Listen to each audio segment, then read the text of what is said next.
નમસ્કાર મિત્રો, ફરી એક વખત બહુ જ સરસ મજાનો વિચાર આપ સર્વે મિત્રો માટે લઈને ઉપસ્થિત રહ્યો છું.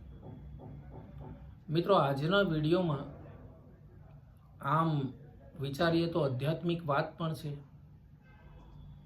અને આમ વિચારીએ તો આપણી સામાજિક જીવનમાં ઘટતી ઘટનાઓ વિશે આપણને બહુ સરસ જ્ઞાન પણ મળી રહે એવું વાત છે. મિત્રો, આજની વાત એવી છે કે દરેક મનુષ્યના જીવનમાં ક્યાંક ને ક્યાંક કોઈકના કોઈક ઘટનાઓ ઘટતી જ રહેતી હોય છે. મિત્રો, કોઈ પણ વ્યક્તિના જીવનમાં ઘટનાનું ઘટવું, ઘટના બનવી એ સ્વાભાવિક છે.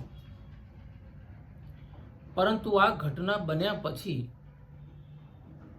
એને આપણે કેવી રીતે રિસ્પોન્સ આપીએ છીએ, એના પ્રતિભાવો આપણે કેવી રીતે આપીએ છીએ, કેવી પ્રતિક્રિયા કરીએ છીએ, એની ઉપર એ ઘટનાનું પરિણામ નિર્ભર કરતું હોય છે. બહુ સુંદર મજાની વાત છે મિત્રો. થોડીક વાર ચિંતન કર્યા પછી, વિચાર કર્યા પછી તમે જો પ્રતિક્રિયા આપો તો એનું પરિણામ કંઈક સારું મળે છે.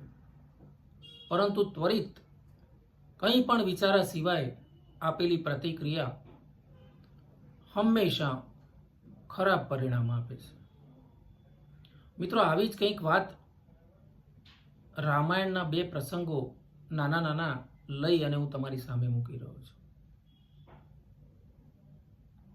મિત્રો, શૂર્પણખા જ્યારે જંગલમાં રામની કુટિયા જોડે, જ્યાં રામ, લક્ષ્મણ અને સીતાજી વનવાસ દરમિયાન રહેતા હતા, ત્યાં આગળ આવે છે. પરંતુ એની માગણીઓ અને એના આચાર વિચાર જોઈ અને લક્ષ્મણ એના કાન અને નાક કાપી નાખે છે. એવી અભદ્ર માગણીઓ કરે છે. નાક અને કાન કાપી નાખવાથી અસહ્ય પીડાના કારણે શૂર્પણખા